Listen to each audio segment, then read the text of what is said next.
tech for everybody is a double-edged sword.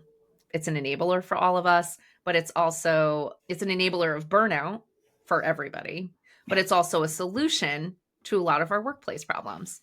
According to the Calm app, the Calm app, the well-being app. Calm, C-A-L-M. Calm. Sorry Calm. for my New England accent to everybody.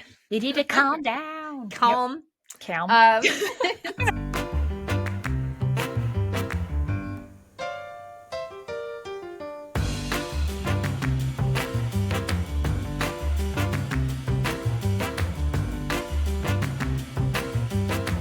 What up?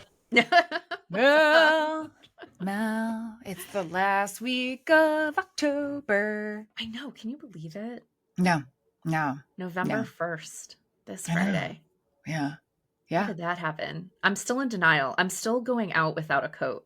If you didn't look at a calendar, what month would you say it would be? August. Yeah, me too. I was thinking I'm like, I feel like we're still back in August. Yeah, I know. My mental mindset is August, but I very much know we are on the cusp of November. It will be February before you know it. Like, it will be. Just holidays, yada. You blink election.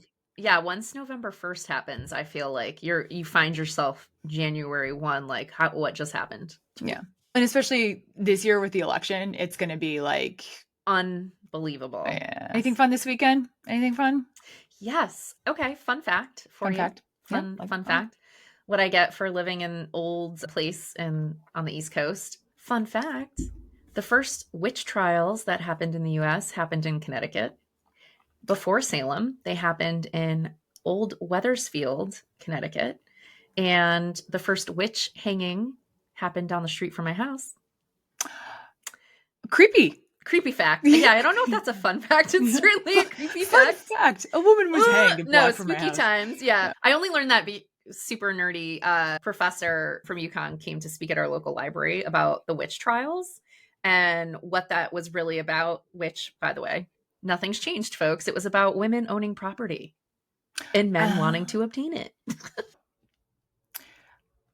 To get ready for Halloween, we watched Halloween Town. Have you ever watched this movie, Halloween Town? Yes, but a long time ago. Yeah. That movie is so bad. It is, Mel, you and I could literally recreate the whole movie and it would be better. It is so bad. It's like your productions that you do for your parents when you're like, hey, look at our show. I want to go back and watch it again because I'm like, this was beeping awful. Like, so bad. I don't understand.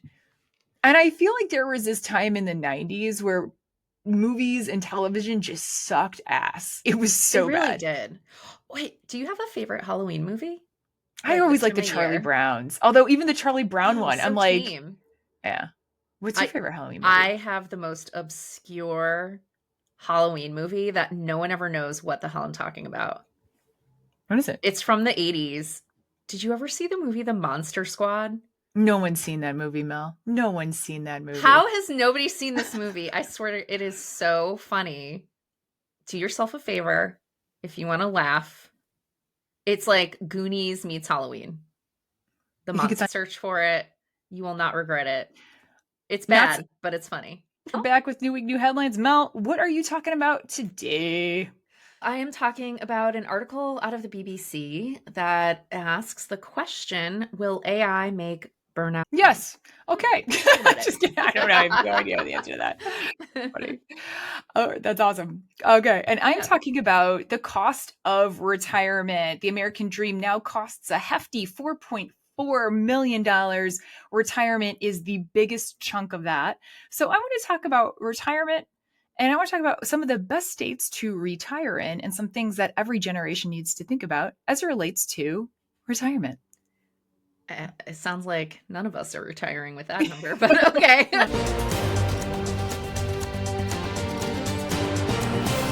Okie dokie. All right. So this headline came out of the BBC by tech reporter Mary Lou Costa. And my personal thoughts here to this question in the headline is, it depends, folks. So just like with all tech, right? So here's the what. The article is starting to highlight some of the pain points that companies, both small and large, are experiencing while they're testing the use of AI for efficiencies. It's also highlighting the absolute explosion of tools in the marketplace right now, leading with AI in all of their products, leaving most feeling absolutely overwhelmed by the number of options and how to keep up. And research was conducted by Upwork. They surveyed 2,500 knowledge workers in the US, the UK, Australia, Canada, and it showed that 96% of top executives expect the use of AI tools to increase their company's overall productivity. 81% of those execs say they have increased demands on their workers to use AI over this past year. Yet 71% of employees are saying that AI tools have actually decreased their productivity and added to their workload. 47% of employees using AI say they have no idea how to achieve the productivity gains their employers are even expecting of them. What do you think about that? You and I have talked about this. This is like a bad marriage. He just doesn't understand that I just need a gift once in a while. That's what this is, like a bad marriage. Anyway, yes, go ahead. Yeah, Newsflash, this is a communication problem. Yeah.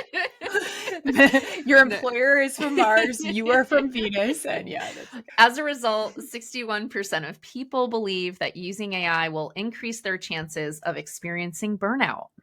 And this number rose to 87% of people when they polled those under 25 years old. Ooh. That's the young, and that's your group of people who are like quick to adopt, right? So when you take the difference there, and the 87% of that audience is nervous and seeing if they think it's going to cause more burnout for them, there's a problem. We have a problem. Yeah, absolutely. And that survey was conducted by Resume Now. They did a study of Americans, and they pulled that number for the under 25 group. They also referenced a study conducted by Asana, the workload management platform. They did a survey for 9,615 knowledge workers in Australia, France, Germany, Japan, UK, and the US. And they found that some employees use 6 to 15 different applications in the workplace alone. Just applications, not even AI applications, just applications in general. Yeah, that seems light or normal. Yes, absolutely. That seems about average, right? Yes, like when you think about, I was like counting all of the apps I use. I'm like, yeah, probably. Yeah, like you think about your internet, your benefits, Word, Tableau, like whatever. Yeah, all the stuff you're doing. 15% of people that use with the number of apps within that range say, of course, they're missing messages, notifications because of the sheer number of tools they're using to manage their workload. And then for the workers who are using 16 or more applications in the day-to-day, 23% of them say as a result, they're less efficient and their attention span is drastically reduced because of it. I believe it, because you're like, where the hell did I put this? What's going on? How do I use this? What am I using it for? And I worked in digital, like when I did digital, and we're talking about tech stack, and we always have the message that it's less about the technology that you use. What are you using it for? So you don't have to adopt every shiny new tool, including AI, folks, right? Let's be thoughtful about it. So why does this matter? Workers are overwhelmed. So I know the title of the article was Will AI Cause Burnout? But it's not just about AI. It's about all of tech, and AI is just piling on to the existing tech stack. This is a challenge because tech for everybody is a double-edged sword. It's an enabler for all of us, but it's an enabler of burnout for everybody, but it's also a solution to a lot of our workplace problems. According to the Calm app, the Calm app, the well-being app. Calm, C-A-L-M. Calm. Sorry for my New England accent to everybody. You need to calm down. Calm. Yep. Calm. It's up there with idea. Sorry. Idea. The idea. Oh my God. No R that I add every single time. So according to Calm and their 2024 Voice of the Workplace report, technology is contributing to employee burnout, and AI is only part of the story. They surveyed 4,000 workers in the US, UK, Germany, and India, and they found that nearly half of employees feel threatened by the emergence of AI, especially with many companies announcing the replacement of roles with AI-driven opportunities. We've seen that in the headlines recently. Yeah. 45% of survey respondents worry AI is going to take over their jobs. And 53% have experienced anxiousness or nervousness by the rapid pace of tech developments within their workplace. And we talked about this with Ashley Goodall, like this whole blender, life in the blender. So AI is just like adding more to life in the blender. Gen Z are the most anxious about AI. The most digital native is the most anxious. Mm-hmm. Interesting. 35% of them saying it makes them anxious frequently. Everyday workplace productivity technologies are contributing to stress and burnout. Employees recognize the benefits of these tools, but they're also noting that as a result, they feel more pressure to be quote unquote on. So this is with all of tech. 58% of respondents noted they're always connected or available for work now. 46% are often working outside of working hours, and 1 out of 3 workers are often interrupted by devices and apps while they're trying to work.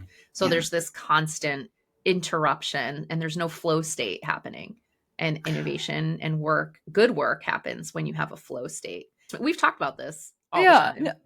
The other thing that I get nervous about, because what you're talking about too is a very typical work environment where you're always on, where people might be pinging you after hours on the weekends. People might be rewarded for going the extra mile or burning the midnight oil to get something done. Right.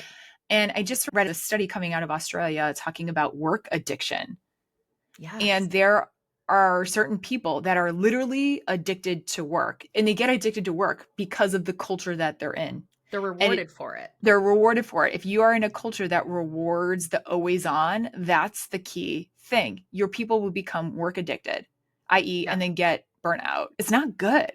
It's not good. And you and I talked about burnout. We can't get away from it all the time. We can't get away from it. Keeps getting worse. What did they say? That everyone is operating at least like a level 5 of burnout at all times at this point. So it's just getting worse.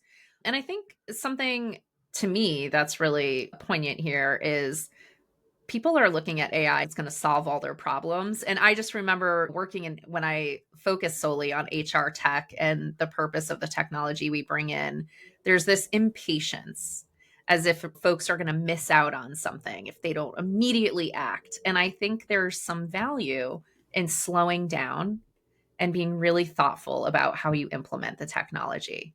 But it feels like right now it's nope, just throw AI at it. It's going to fix all our problems. And you're going to wake up with a bigger problem in a few years by taking that approach. So it's I think one of the reasons why some of us who are either elder millennials or Gen X boomers aren't as freaked out about AI also is because we've seen so many freaking implementations of the latest and greatest thing of everything. And to your very good point, when you are very clear about what do you really want to accomplish? What do you need to do here? What do you really need to do? What is the process that is most simple? What is the great data in, great data out? Have you cleaned up your house before the technology even goes in?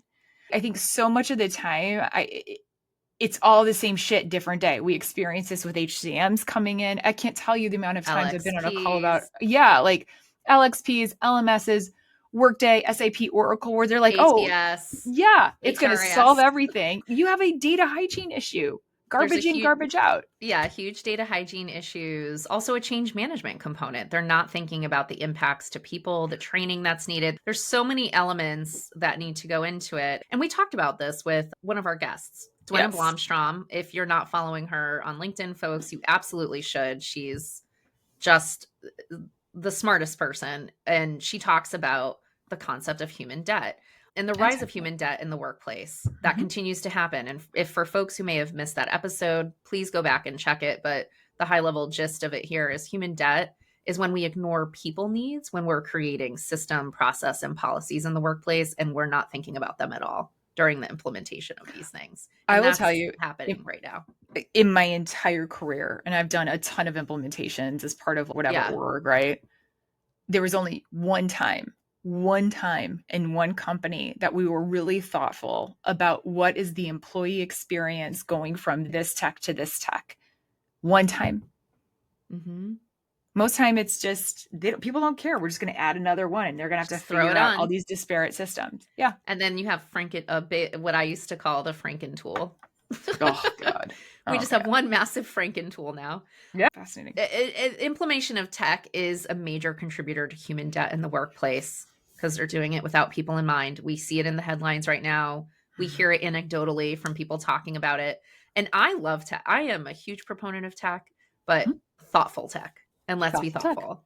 Yeah. Jason, I did a little more research on this. Jason Thatcher, who's a professor of org leadership and information analytics at Leeds School of Business, he co-authored a study that was published in June of 2024. And I have links to that study that we can share in the show notes, which examined the impact of digital stressors in the workplace and how they compound and escalate over time. He was interviewed by Katie Marquardt Hill at the University of Colorado Boulder, and he shared 5 ways digital stress leads to burnout in the workplace and how it impacts employees' mental health and their productivity. Do you want to hear the 5 things? Yes, I do. Yeah. Techno overload, which is the piling on of stress due to constant emails, notifications, and alerts. Techno, really? It's techno. Everything's techno. So yeah, I know. Techno invasion. This is the pressure to always be on and available. So never detaching from work, the work addiction you just referenced. Yeah. Techno complexity. So difficulty mastering software and information systems at work, making employees feel inadequate and stressed. So when you think of something like AI and folks not feeling prepared and they're not getting the training that they need to understand not just how to use it, but how to use it for your workplace, what's okay, what's not okay, all of the things. Oh, God, yeah. That's it. Or feeling like, oh, now I'm inadequate. I can't perform because there's this productivity expectation that no one's communicated to me. Techno insecurity, employees fearing that their job is going to be made redundant or they'll be replaced by a colleague with better tech skills. And then the last is techno uncertainty. So the constant change that we talked about with Ashley, right? Constant state of change, the problem with change due to technological advancement means employees feel stress and pressure to continually adapt to new systems and tools. They don't have the time. They're just constantly, just learn it, just figure it out. Yeah. So these are the 5 big digital stressors happening for folks. A company called Flare HR pulled together a list of some burnout statistics from several surveys, consolidated. They scraped the internet for all the big stats. And we'll link to that. And here were some sobering findings as it relates to the impact of burnout, which we've talked about before, but just reminding folks, your digital impacts are causing burnout. And here's why you need to be concerned if you're an organization leader or exec making decisions. 77% of people are experiencing some level of burnout at their current job. I'm sure that number is higher. That's just who's been surveyed. Job turnover due to burnout affects 40% of employees, greatly impacting retention. 40%. It's expensive. That's super expensive. Yep. I'm getting to the money. Workplace stress inflicts on average an annual cost of $300 billion to the U.S. economy. So if you think throwing a little AI into the mix isn't having an impact, it likely is. And those are some real numbers, folks. So what can you do? Professor Thatcher noted there's no one-size-fits-all solution here. He said, you have to look at every technology as a bundle. A tool may be designed to help the company address one problem, but think about the other unintended problems you might be creating. Cheers to that. He recommended a few approaches here. 1, conduct regular assessments around digital stressors so you understand, identify, and manage those stressors for your people. So surveys, one-on-ones, have the conversations. Focus on implementing policies and boundaries around after-hours communications or expectations on responsiveness during the workday. Hello, we are all used to the Teams pings from hell that happen. Yeah. 3, training to help employees with their digital literacy, but also training around setting boundaries with work and your personal life. And I'm covering things for all digital because I think to answer the question to this article, AI is just compounding on top of all the other tech. So this is just a reminder. Leadership modeling. So for every leader, exec, people manager, model the way. Establish psychological safety here around expectations and practices to put people at ease, to reduce some of the stressors that they're feeling. Attentiveness. You need to be even more attentive right now as a leader in checking in with your team and understanding the signs of stress and burnout, especially if you're implementing AI initiatives and it's unclear what that means for your people. And the last is around flexibility, which this aligns with recommendations from the Calm app as well. They were more specific about a recommendation with AI. They noted with the add-on of AI, transparency is critical here, making sure leaders and orgs that you're communicating proactively about AI and the why, the when, and the how the org intends to adopt it, along with the impact it's going to have and the opportunities that it will present for your employees so they can make their own informed decisions. Mm-hmm. And we talk about this all the time, transparency and empowerment. So double down on that right now, especially if you're trying to implement AI and you don't want it to impact your org. I'm going to close it with Professor Thatcher's last quote, which was, focus on the whole person, the whole job, and the set of stressors that technologies introduce, and work with your employees to find ways to manage that. That's the key word, folks, the with.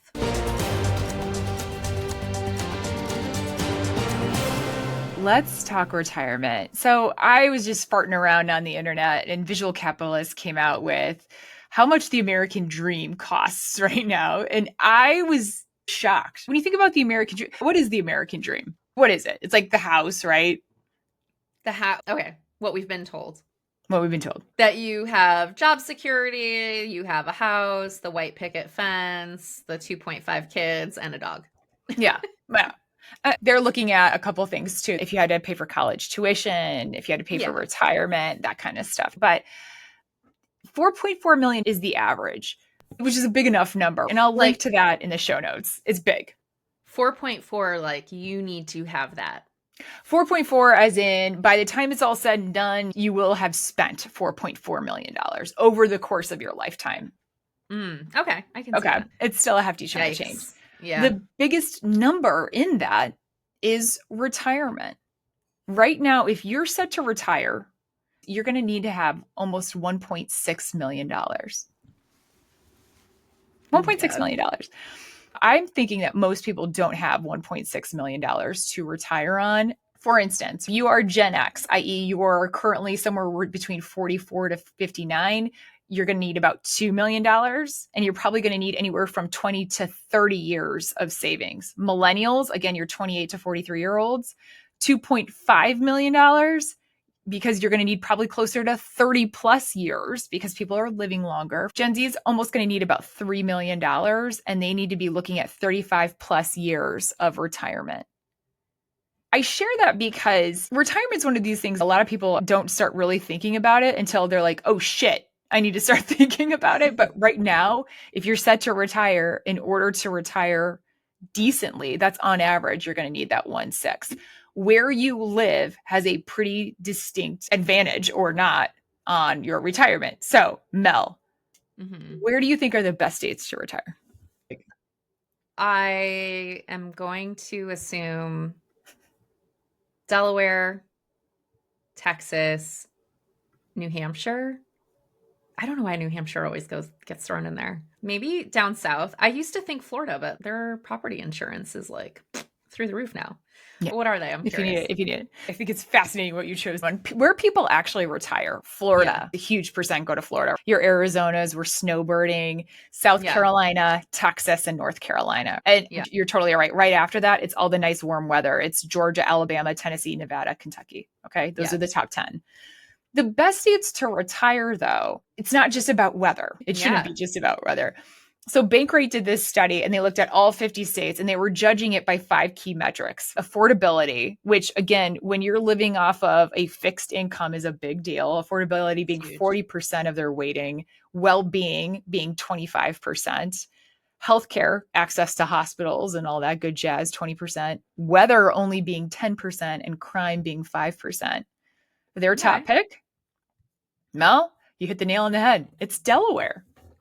Yeah. I know it's the smallest state, so don't everyone move there at once. Massive tax advantage as well. Somewhat moderate climate, proximity to great healthcare systems. Close to DC, Baltimore, you're close to a lot. Yeah.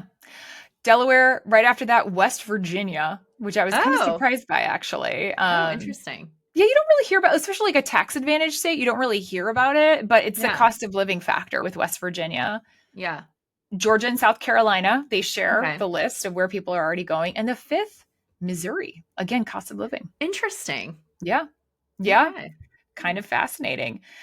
Couple of things I want people to keep in mind when they think about retirement. Do you talk about retirement a lot with Robbie? Do you guys have these conversations about retirement? We do now. Yeah. We talk about it. Do you guys have Yeah. Before we had Enzo.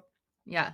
Jeff and I were talking with our financial planner, and we try to live pretty conservatively. Like we try to live on one of our salaries. That's one. So not living above our means or below, we're living below our means. Same here. Ideally. Yeah. That's one. We've been like maxing out our 401ks and saving and doing all the things you should be doing. We meet with our financial planner and I'm getting super cocky. I want to know when we can retire. And I'm thinking he's going to be like 55, like because we've done everything right. We get on the phone with him. He's 72.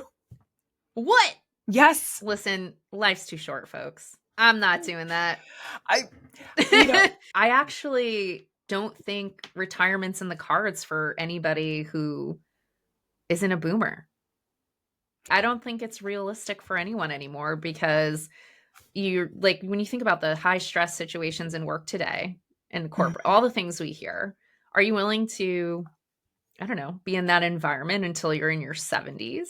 And what's your quality of life? Is that when you want to start really living? I don't know. I just think it's like you have to build your own story. I think you're absolutely right. I think retirement's going to look a little different. It might be that you are working through retirement light. I think it's retirement light. I think it's retirement light. Yeah. Or what they call multi-phase retirement, where you're either phasing out, you're going part-time, you're doing something that looks more portfolio. Yeah. All things. My dad's still teaching and everything else, and they're in their 70s. I mean, it's enriching to do some kinds of work. I think, though, where things that break my heart when you see somebody who's working a really physical job and they're in their 80s and 90s, and you're just like, what the hell, man? Can we support our elderly better than this? Yes. So they don't have to do this. Yeah. There are some considerations, though, to think about retirement. Again, there are trends going up. We know millennials, Gen Z, Gen Alpha, they are going to live longer. Right now, the adjusted lifespan is probably going to be to 120. So when you think about that from a retirement perspective, if you retire at 75 and the average lifespan, that's like 40 years amount of time. Yeah. But think about that, though. So the idea that everybody's going to retire at 55 and then drop dead at 75 is no longer the case. You have to be able to prepare for longer lifespans personally, and also organizations need to start preparing for this as well. And we're already starting to see this, people being able to take on part-time or gigs and portfolio, all this good jazz. But thinking about that, you probably will be living longer. Prepare for that. That's number one. Two, obviously, is the tax diversification as well. There's a whole host of other ways that you can manage your retirement. I would look into it just because stuff might happen. Not official advice, but you want to diversify your portfolio is the name of the game. The last one here is healthcare planning.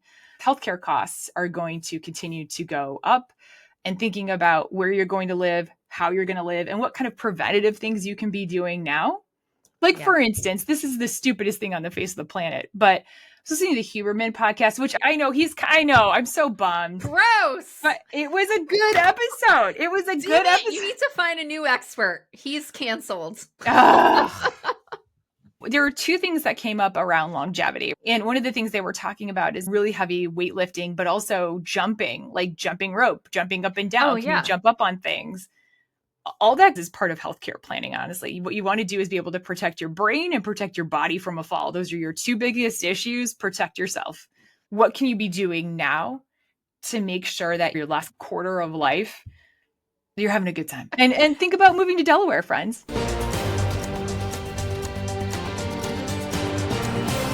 Hey, friends. This episode of Your Work Friends was hosted by Francesca Ranieri and myself, Mel Platt. This episode was produced and edited by Mel Platt and myself, Francesca Ranieri. Our theme music is by Pink Zebra. And you can follow us over on all of our social media platforms, Instagram, TikTok, YouTube, and if you're so inclined, join us over on LinkedIn in our large and growing community. And you can email us at friend@yourworkfriends.com or visit us on yourworkfriends.com. Also, folks, please like, subscribe, and leave a review if you enjoyed this episode. And if you really enjoyed it, please share with a work friend or two.